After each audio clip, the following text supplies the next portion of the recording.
우리의 삶 가운데 또 우리가 하나님을 섬겨가면서 하나님에 대해서 알아가는 것이 참 귀하고 중요하죠.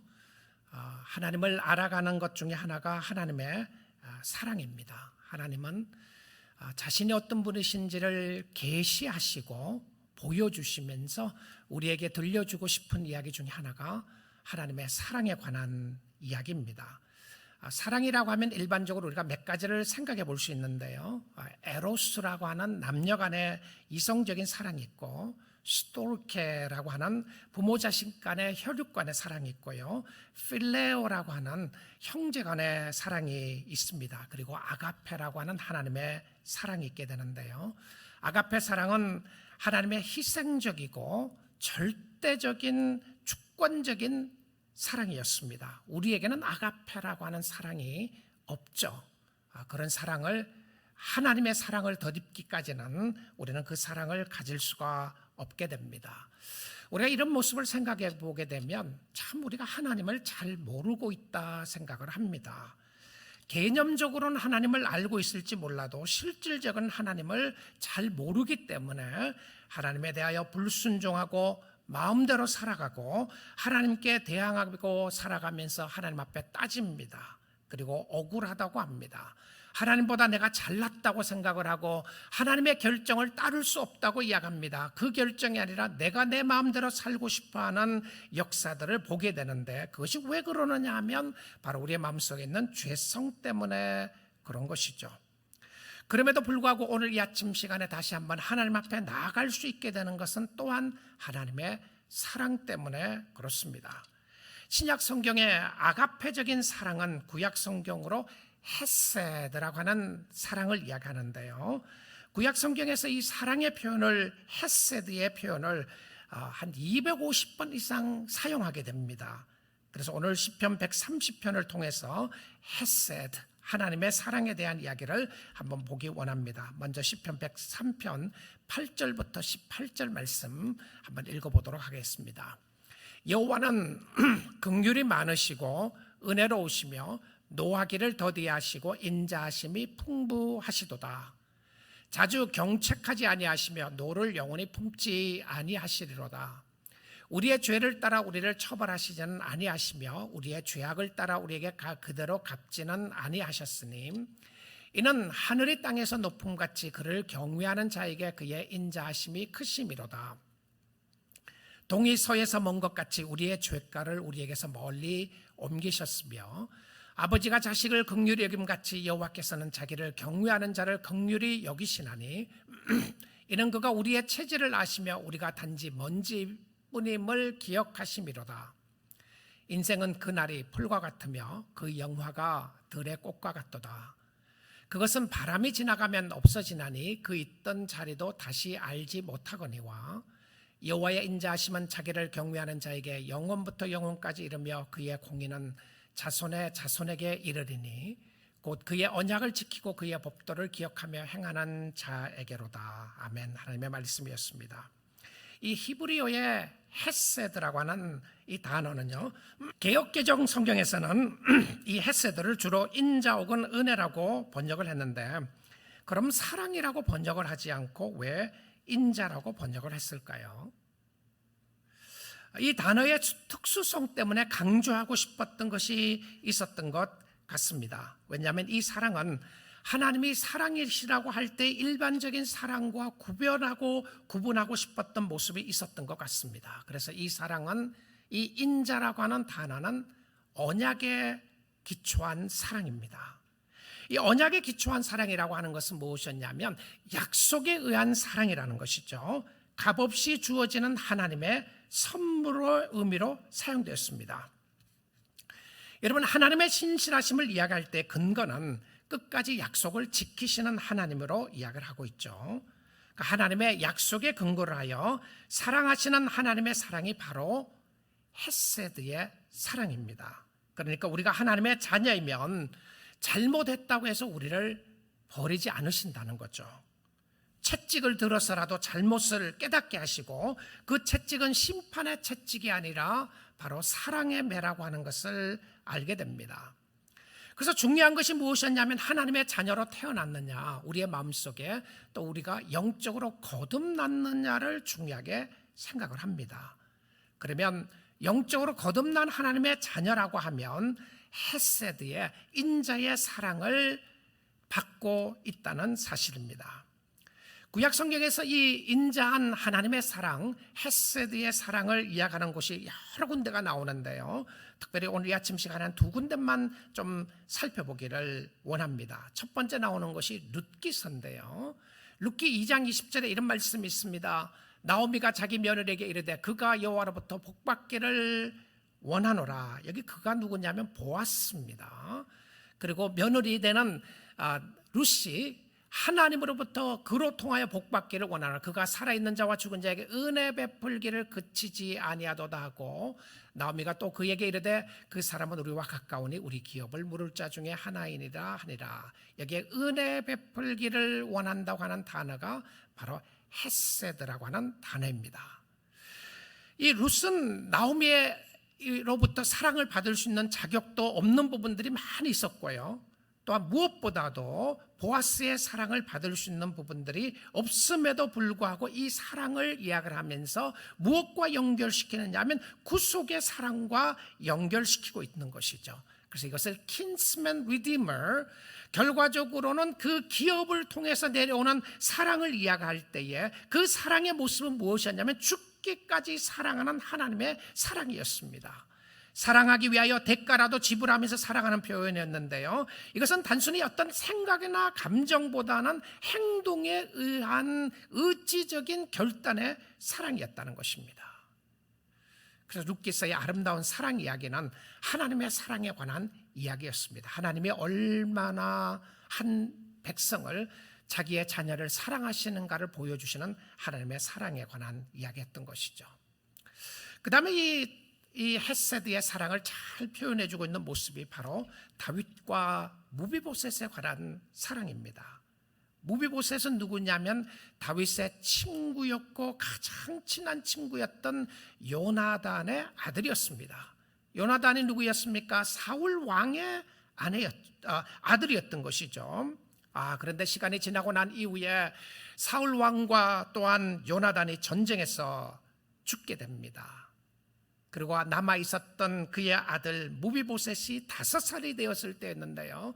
그 5살 난 아이를 유모가 들고 업고 또 안고 뛰어가다가 아이를 떨어뜨렸어요.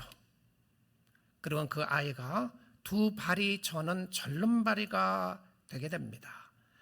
아마 이 아이는 정말 잘 태어났다고 생각을 했는데, 왕가에서 태어났다고 생각했는데 정권이 하루아침에 바뀌게 되고 그의 몸에 불구가 생기면서 어쩌면 돌아보면 자기 자신이 이렇게도 재수가 없고 이렇게도 안 풀리는가 생각했을 사람이 누구였느냐면 바로 무비보셋이었습니다. 그런데 요나단은 알았던 것이죠. 언젠가는 정권이 바뀔 것을 알고 자기 아버지보다는 바로 다윗을 돕게 됩니다. 그리고 다윗에게 맹세를 하게 하죠. 언제가 당신이 왕이 되거든 내 자녀들을, 내 자손들을 좀 잘 보살펴주면 좋겠다고 이야기를 합니다. 그래서 다윗이 맹세를 해요. 무비보셋, 요나단과. 그리고 그 맹세를 기억을 하게 됩니다. 무비보셋은 왕가에서 태어나서 왕이 될 수 있는 상황 가운데 있었던 사람이었는데요. 정권이 바뀌면서 그는 숨어서 살게 되었습니다. 어느 날 다윗이 생각을 하다가 이런 것이 떠오르게 됩니다. 사울 왕과 중에서 특별히 사울 왕과 중에서 요나단의 자녀들 중에서 살아있는 사람이 있는가? 여러분, 이 정도 질문하면 대부분 어떻게 합니까? 살아있는 사람을 멸절시켜야 되는 겁니다. 왜냐하면 정권이 바뀌었으니까 그 정권 바뀐 것 가운데 반란이 일어날 수 있고 내란이 일어날 수 있잖아요. 그랬더니 왕에게 보고를 합니다. 무비보셋이라고 하는 사람이 살아 있습니다. 그를 나에게로 데리고 오면 좋겠다. 사람을 보냈습니다. 그러면 무비보셋에게 이야기합니다. 다윗 왕이 당신을 찾고 있습니다. 이제 왕가로 돌아가시죠.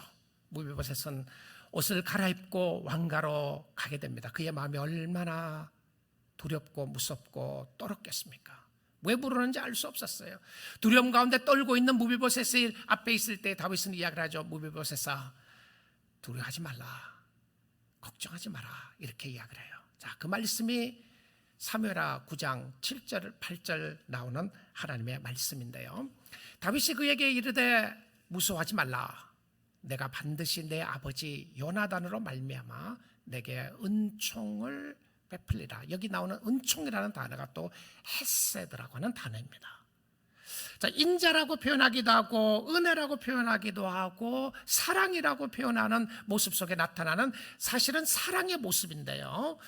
은총을 베풀리라. 내가 네 할아버지 사울이죠. 사울의 모든 밭을 다 네게 도로 주겠고, 그 은혜를 베풀어 주시는데 죽을 줄 알았는데 죽는 것이 아니라 재산을 다 돌려주겠다는 겁니다. 그뿐만이 아니었어요. 또 너는 항상 내 상에서 떡을 먹을지니. 내 상에서 무엇입니까? 왕이 앉아서 식사하는 그 자리에 초대해서 거기서 밥을 같이 먹겠다는 겁니다. 자, 위치가 어떻게 됐어요? 죽을 줄 알았고 힘들고 어려운 상황 가운데 있을 줄 알았는데 그를 초대해서 왕이 먹는 자리에서 함께 먹도록 했어요. 자, 그 예를 들은 무비보셋이 반응을 합니다. 8절에 한번 보겠습니다. 그가 절하여 이르되 이 종이 무엇이기에 왕께서 죽은 개 같은 나를 돌아보시나이까 하니라. 여러분, 그 당시에 이 개 같은 표현은요, 정말 아무 쓸모없는, 아무 의미가 없는 그런 표현이죠. 그 당시에 개는 좋은 의미로 출입하지 않았어요. 근데 자기 자신을 바라보면서 하나님의 은혜가, 다윗이 베풀어주는 은혜가 너무나도 크고 너무나도 대단하기에 나는 사람을 취급을 받을 수 있는 사람이 아니었습니다. 세상에서 아무런 쓸모없는 사람인데 왜 나에게 당신이 이런 은혜를 베푸시나이까, 이런 사랑을 베푸시나이까, 이 표현이었어요. 그런데 무비보셋이 사랑을 받게 된 이유가 하나가 있습니다. 누구 때문에요? 요나단 때문에 사랑을 받았어요. 요나단이 다윗과 약속했던 모습인데요. 그리고는 그 사랑을 베푸는 사람이 누구냐면 바로 다윗이었습니다. 회복이었던 것이죠. 사랑하는 성도 여러분, 이 하나님의 사랑을 이야기하고 하나님을 이야기할 때에 우리의 심령 속에 예수 그리스도 때문에 회복되게 되고요, 예수님 때문에 하나님의 사랑을 받는 것입니다. 이것이 헤세드의 사랑이었어요. 그 사랑을 깨닫고 난 하나님의 백성들 하나님 앞에 이야기하는 거예요. 하나님, 내가 무슨 사랑받을, 당신의 사랑을 받을 자격이 아무것도 없습니다. 그런데 나를 하나님의 전으로 초대해 주시고 하나님이 먹는 상까지 나를 인도해 주시고 하나님과 동행할 수 있는 축복을 주시다니 나에게 왜 이런 사랑과 은혜를 주십니까? 이것이 무엇이었습니까? 헤세드의, 인자의 사랑이었습니다. 자, 오늘 이 사랑의 마음을 가지고요, 하나님이 어떠한 분이시며 어떻게 역사하시는지를 한번 보도록 하겠습니다. 시편 103편 8절 봅니다. 여호와는 긍휼이 많으시고 은혜로우시며 노하기를 더디하시고 인자하심이 풍부하시도다. 자, 거기 긍휼, 은혜, 인자하심 속에 나타나는 것이 노하기를 더디하시고 사랑이 풍부하시도라고 이야기를 합니다. 사실 이 말씀은 출애굽기 34장에 기록된 말씀을 인용한 겁니다. 이 시편을 쓴 기자가 다윗이 이 출애굽기에 있는 말씀을 인용을 하면서 이 말씀을 하고 있는데요. 여러분, 출애굽기 34장의 배경을 우리가 잠깐 한번 살펴보게 되면 출애굽기 34장은 하나님이 모세에게 10계명을 주는 장면입니다. 그리고 이스라엘 백성들에게 10계명을 주면서 40일 동안 모세가 산에 있었습니다. 시내산에 올라가 있고 하나님의 영광으로 가득 채워지게 되고 하나님은 그 백성들을 향하여 두 돌판에 10가지의 계명을 새겨주시면서 한 군데는 4가지의 계명, 한 돌판에는 6가지 계명을 새겨주시면서 10계명을 주셨습니다. 자, 그리고 내려와 보니까 이스라엘 백성들이 금송아지를 만들어 놓고 춤을 추면서 놀고 있습니다. 그리고 금송아지를 향해서 이렇게 이야기를 합니다. 바로 이 금송아지가, 이 신이라고 이야기해요. 이 신이 우리를 애굽에서 건져내는 신이로다라고 이야기합니다. 이들이 누구였나요? 1세들입니다. 기적을 다 본 사람들이었죠. 근데 그 하나님이 그 당시에 그 백성들 향해서 뭐라고 말씀하시냐면 이 백성은 목이 곧은 백성이다 이렇게 이야기를 해요. 목이 뻣뻣한 백성이다. 하나님 앞에 원망하고 하나님 앞에 대항을 하고 하나님이 그들을 인도했음에도 불구하고 잊어버리고 이 신이 바로 이 금송아지가 나를 구원했다고 그렇게 이야기를 해요. 모세가 노발대발을 합니다. 그래서 돌판을 던지고 그 돌판이 깨지는 역사가 있게 되죠. 하나님은 사랑을 하지만 그 백성들은 하나님을 믿고 섬기려 하지 않는 모습을 보여줍니다. 사실 아론도 그렇게 미혹됐던 것이죠. 그리고 자신을 거짓말을 덮기 위해서, 자신을 잘못을 덮기 위해서 거짓말을 하게 됩니다. 아론이 모세에게 이렇게 이야기를 했어요. 금을 가지고 불에 던졌더니 금송아지가 나왔다라고 이렇게 거짓말합니다. 이렇게 정말 하나님의 은혜와 하나님의 축복을 다 맛보고 깨달았던 하나님의 백성들이 이렇게 하나님을 떠나게 되는 모습을 보게 됩니다. 그때 모세는 그 백성들을 향하여 이 백성들은 방자한 백성이다 이렇게 표현을 했어요. 하나님은 목이 곧은 백성이라고 표현하고, 이 방자하다고 하는 것은 제 멋대로 뛰노는 백성이다. out of control. 지 마음대로 산다. 그 사람이 그렇습니다. 하나님을 섬긴다고 하는 사람들도요, 우리가 마음대로 살 수 있어요. 목이 곧고 제 마음대로 날뛰는 백성들에게 하나님이 진노할 수밖에 없었던 것이죠. 그런데 하나님이 뭐라고 그랬냐면 나는 사랑의 하나님이다 이렇게 이야기해요. 하나님은 긍휼이 많으신 하나님이라고 이야기를 합니다. 그런데 이 긍휼이 많으시고 인자하신 하나님의 모습을 시편 103편 9절 10절에서는 이렇게 표현을 하고 있어요. 하나님의 긍휼하심을 시편 103편 9절 10절에 표현하는 모습이 이렇게 나옵니다. 자주 경책하지 아니하시며, 이 경책하다고 하는 이 표현이 공동 번역에서는 이렇게 번역했어요. 끝까지 따지지 아니하시며. 저는 이 말이 마음에 확 와닿아요. 경책하지 않는다는 말보다도 하나님이 끝까지 따지지 않는다. 여러분, 우리가 하나님 앞에 따지잖아요. 근데 하나님이 끝까지 따지면 이길 사람 누가 있겠습니까? 하나님의 고집이 영원한데 영원한 고집 앞에 누가 따지겠어요? 하나님이 끝까지 따지지 않다. 그래, 내가 이해해 줄게, 내가 알아줄게. 세 번역에서는 이렇게 번역을 했어요. 두고 꾸짖지 아니하신다. 경책하지 않는다는 표현을 그렇게 썼습니다. 하나님은 두고 꾸짖지 아니하시며 노를 영원히 품지 아니하시리로다. 얼마나 감사한지 모릅니다. 노를 영원히 품지 아니하시는 거죠. 왜 그렇게 하십니까? 바로 대속자, 구속자이긴 예수 그리스도 때문에 그렇게 하시는 것이죠. 자, 10절을 보겠습니다. 우리의 죄를 따라 우리를 처벌하시지는 아니하시며 우리의 죄악을 따라 우리에게 그대로 갚지는 아니하셨으니, 우리의 죄를 따라 처벌하지 아니하시고 우리의 죄악을 따라 그대로 갚지 않는다. 무슨 표현이죠? 여러분, 우리가 잘못하면 거기에 대한 벌을 받아야 되는데 우리가 받아야 될 벌을 우리는 알고 있습니다. 예수 그리스도가 다 대속하셨다는 사실을 말입니다. 여러분, 하나님의 사랑이 처음에 우리에게 오게 될 때에 무조건적으로 오지 않습니다. 우리는 자꾸 이런 생각을 하게 돼요. 하나님의 사랑은 무조건적인 사랑이다. 정말 그런가요? 아닙니다. 하나님의 사랑은 처음부터 무조건적인 사랑이 아니었어요. 하나님의 사랑은 조건적인 사랑이었습니다. 무슨 조건이었습니까? 우리에게 요구했던 조건은 무엇이었냐면 믿음이었습니다. 그냥 믿음이 아니었고 예수를 믿어야 하는 조건적인 사랑이었다는 것이죠. 아무렇게나 누구에게나 무엇을 잘못해도 사랑하는 그 사랑이 아니라 우리에게 조건이 있었는데 그 조건은 무엇이었냐면 그의 아들 예수 그리스도를 믿는 믿음에 의한 사랑이었다는 것입니다.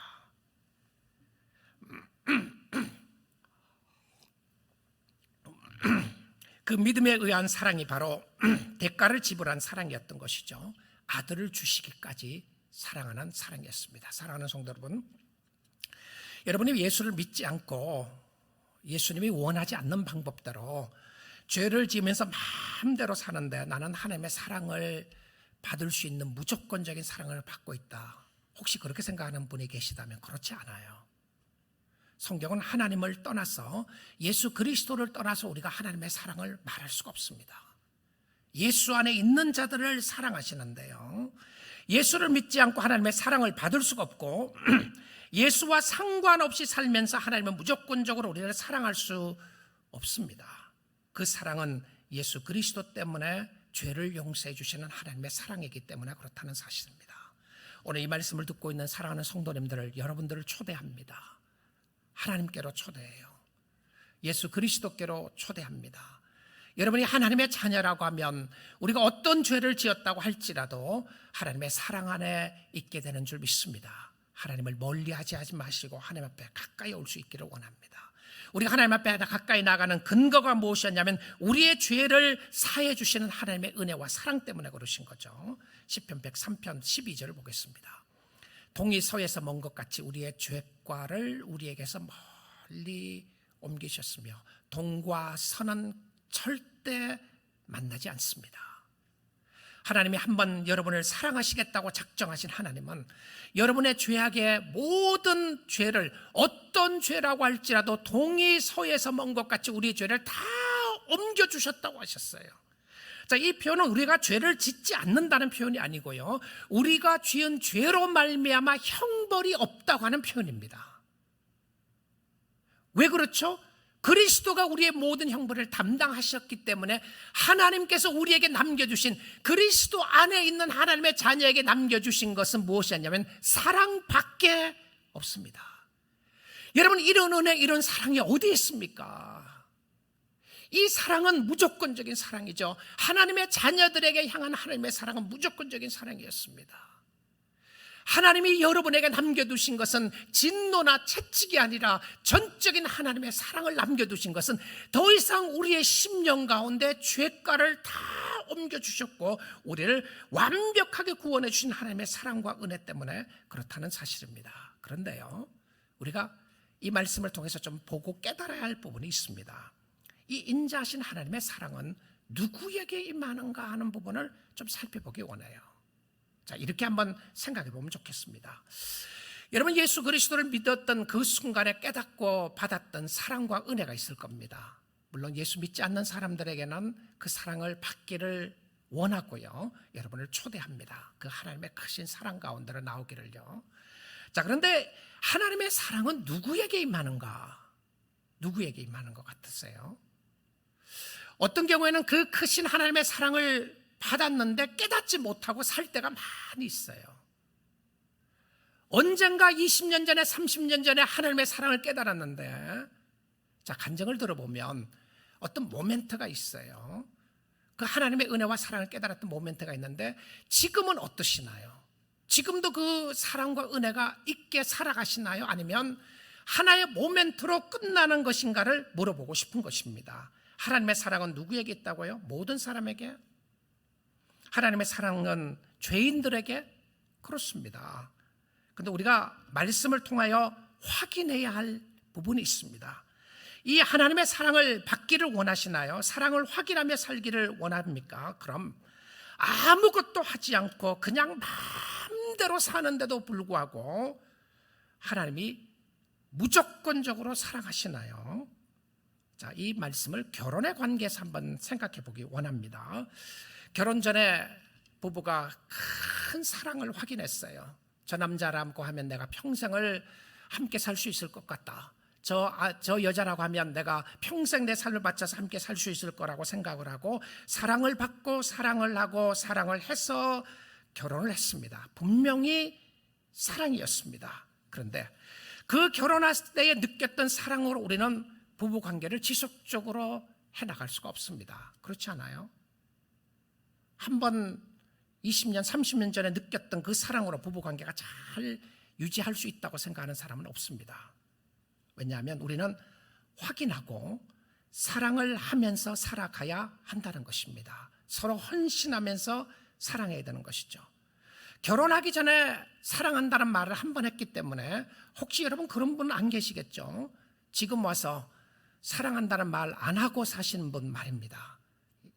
왜 사랑한다는 말을 나에게 요구하느냐? 결혼할 때 사랑한다는 말 했잖아. 그런 사나이 안 계시죠? 멋있는 사람이라고 생각하시나요? 아닙니다. 당신의 아내에게 물어보십시오. 멋있는 사람이 아니죠. 우리는 사랑하기를 원하고 사랑받기를 원합니다. 그리고 지속적으로 확인하고 싶어 합니다. 어떤 경우는 우리가 말로 표현을 좀 적게 한다고 할지라도 행동으로 우리는 사랑을 확인하고 싶어 하는 것이죠. 그것이 건강한 부부 관계입니다. 하나님의 사랑도 마찬가지입니다. 예수 믿었을 때에 받았고 느꼈던 사랑이 있는데, 그런데 그것이 한 번으로 족하지 않아요. 오늘날 많은 성도들이 착각하는 것 중에 하나가 옛날 하나님의 앞에 받았던 그 사랑 하나로 지금도 연유하고 살아가려고 하는 모습들이 있어요. 그런데 이 하나님의 사랑은 누구에게 임하는지 오늘 말씀을 통하여 좀 확인해 보기를 원하는데요. 답을 여러분에게 먼저 드리고 말씀을 보면, 하나님의 사랑은, 여러분 지속적으로 하나님의 사랑을 받기를 원하고 그 사랑 가운데 거하기를 원하면 여러분이 해야 될 일이 있습니다. 여호와를 경외해야 합니다. 자, 한번 말씀 보겠습니다. 세 군데서 똑같은 말씀을, 비슷한 내용의 말씀을 반복해주고 있어요. 이 경외라고 하는 단어가 3번이나 반복하는데요. 먼저 11절입니다.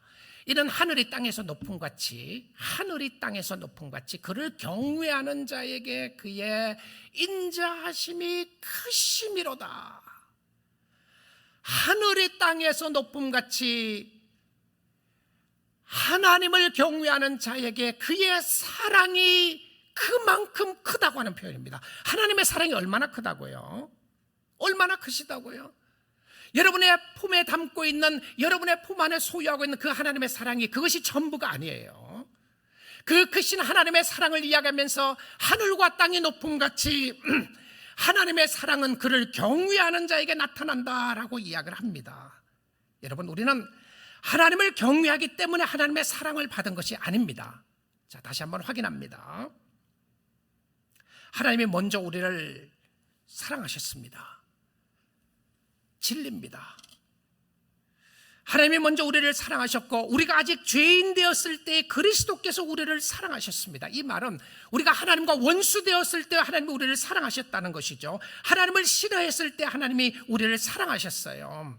그런데 이 사랑을 아는 사람은, 이 사랑을 받은 사람은 하나님을 경외하게 되어 있습니다. 자, 여러분 잘 보십시오. 우리는 하나님의 사랑을 받아야 할 대상인데 하나님은 우리의 사랑을 받아야 할 대상이 아닙니다. 우리는 하나님의 사랑 없이 살 수가 없어요. 그래서 하나님의 인자하심, 하나님의 사랑을 듬뿍 받아야 우리가 살 수 있고, 하나님의 사랑을 확인해야 살 수 있는데, 하나님은 우리의 사랑을 확인해야 사는 존재하신 분이 아닙니다. 하나님은 스스로 존재하세요. 자, 하나님의 사랑을 받은 사람은 하나님을 사랑하는 사람이 아닙니다. 자, 저거 조금 다르게 표현해 볼게요. 하나님의 사랑을 받은 사람은 우리가 하나님의 사랑을 다시 사랑하는 것이 아니고요, 하나님의 사랑을 받은 사람은 그 하나님을 경외하고 존중하게 되어 있습니다. 놀라운 모습이에요. 자, 하나님의 사랑을 받은 사람은 그 사랑을 가지고 사람들을 사랑합니다. 하나님, 내가 당신을 사랑합니다 라는 표현을 쓰지만 실질적으로 사랑한다고 하는 그 표현은 무엇이었냐면, 우리가 부부관계에서나 남녀관계에서나 그 관계에서 일어나는 그 사랑을 이야기하지 않아요.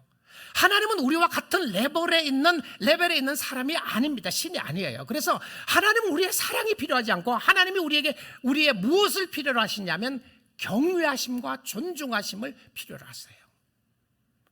그러면 하나님의 사랑을 받은 사람은 하나님을 공경하게 돼 있다는 것이죠. 자, 확인하는 겁니다. 여러분의 하나님의 사랑을 확인하는 방법 중에 하나가 경외하는 것인데, 지속적으로 사랑을, 더 큰 사랑을 받기를 원하면 우리에게 요구되는 것은 무엇이냐면 하나님을 경외하는 겁니다. 무엇이죠? 하나님을 존중하고요, 하나님이 하나님 되심을 높이는 것이고, 이것은 경외하는 것은 순종하는 것을 이야기를 합니다. 여러분, 존중하는 사람을 보십시오. I respect him. 내가 그 사람을 존경한다고 하고 존중한다고 하면 어떤 역사가 일어나죠? 그 사람의 말을 경청합니다. 잘 듣고 싶어해요. 존경하는 사람 앞에 말을 듣고 싶어하고, 말에 경청하고 그 사람 말을 따라가기를 원합니다. 자, 두 번째요. 하나님을 경외하는 자는 하나님을 긍휼히 여겨 주시는데, 시편 103편 13절 14절 보겠습니다. 아버지가 자식을 긍휼히 여김같이 이제 하나님의 사랑 가운데 자녀의 관계를 이야기해요. 여호와께서는 자기를 다시 강조합니다. 누구를요? 경외하는 자를 불쌍히 여기시나니. 경외하는 자는 불쌍히 여기신다. 왜 그러시죠? 왜 그러십니까? 14절 보겠습니다. 그 이유는 그가 우리의 체질을 아신다. 근데 우리의 체질이 어떤 체질이라고요? 우리가 먼지뿐임을 기억하심이로다. 이야, 정말 놀라운 말씀입니다. 여러분, 사람은 주로 이런 모습이 있죠. 강한 자는 약한 자를 짓밟으려고 합니다. 특별히 그 약한 자가 나를 업신여기고 우습게 여겼다고 생각해 보십시오. 너가 나를 누군데 내가 누군지를 아느냐, 나를 그렇게 한다고 너 가만두지 않을 거야. 그런데 그렇게 말한 사람이 권력을 가지고 있고 모든 힘을 가지고 있는 사람이에요. 그러면 약한 자를 어떻게 하겠습니까? 짓밟힐 수밖에 없습니다. 자, 우리는 누구라고요? 하나님이 우리의 체질을 아시는데 우리의 먼지뿐임을 아신다. 그리고는 하나님이 우리를 불쌍히 여기신다. 저는 이 말씀을 준비하다가 참 마음에 너무 감사했어요. 하나님이 저의 약한 체질을 아시고, 약한 기질을 아시고, 약한 성품을 아시고, 하나님 앞에 아무 쓸모없는 것을 아시는데 하나님이 짓밟아 없애는 것이 아니라 하나님이 불쌍히 여겨주신다. 누구를요? 하나님이 쓸어버리기 때문에, 쓸어버리시는 것이 아니라, 약하기 때문에 없애고 밟아버리시는 것이 아니라 하나님의 불쌍히 여겨주시는 하나님의 은혜와 축복을 이야기해주고 있습니다. 누구에게? 여호와를 존중하고 경외하는 자에게였습니다. 자기를 경외하는 자에게 임하시는 하나님의 인자심이 영원하다고 표현하고 있는데요, 15절부터 17절 말씀 보겠습니다. 인생은 그날의 풀과 같으며 그 영화가 들의 꽃과 같도다. 인생은 풀과 같고 세상의 영화가 부귀영화죠. 이것은요, 세상의 부귀영화가 들의 꽃과 같도다. 시즌별로 폈다가 지는 꽃입니다. 들의 백합화는 잠깐 폈다가 지는 모습을 이야기하는데 꽃이 아름답죠.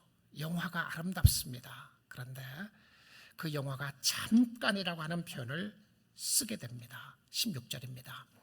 그것은 바람이 지나가면 없어지나니, 바람이 한번 싹 불면 없어지는데 그 있던 자리도, 여기 꽃이 있었나? 여기 들꽃이 피었나? 이 자리에 아름다운 꽃이 어디 갔지?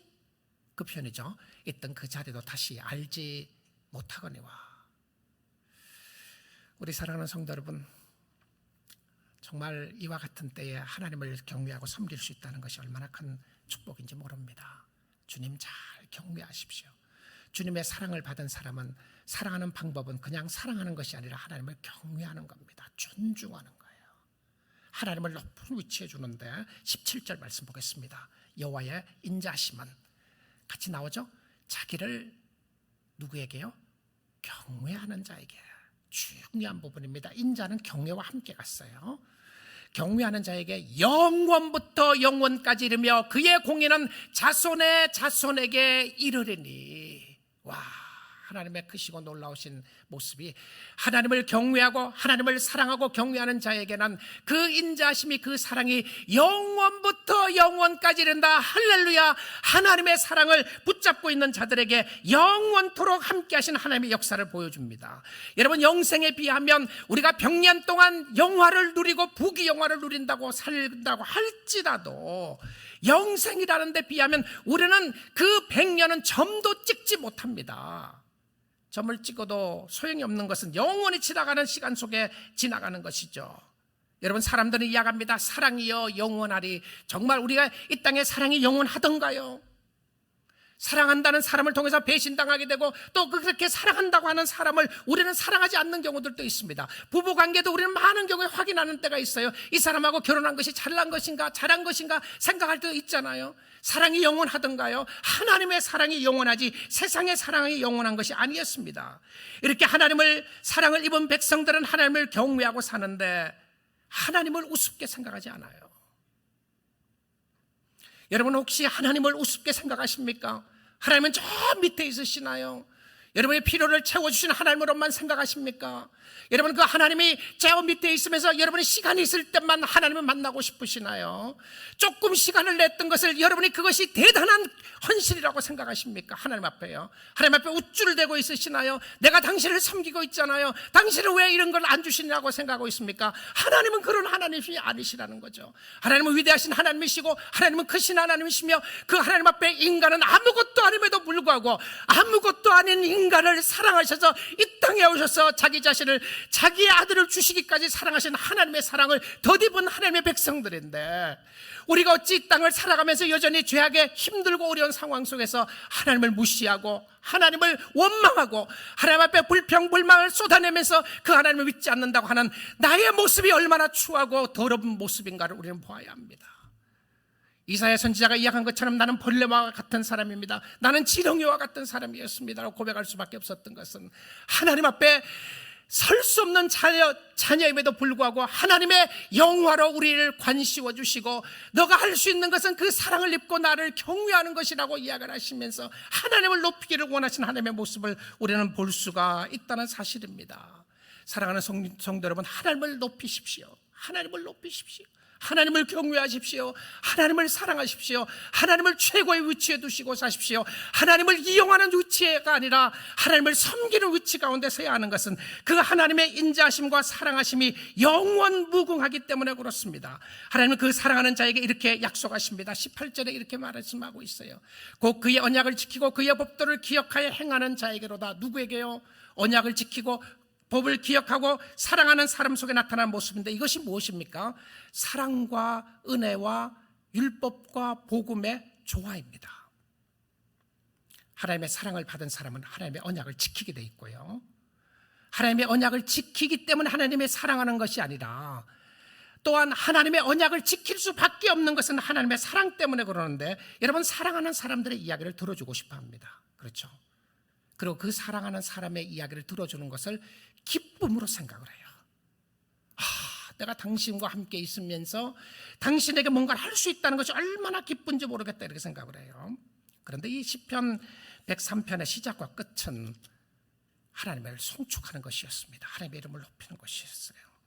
여호와를 경외하고 여호와의 이름을 높이는 것인데 우리 1절 2절만 한번 보겠습니다. 내 영혼아 여호와를 송축하라. 내 속에 있는 것들아 다 그의 거룩한 이름을 송축하라.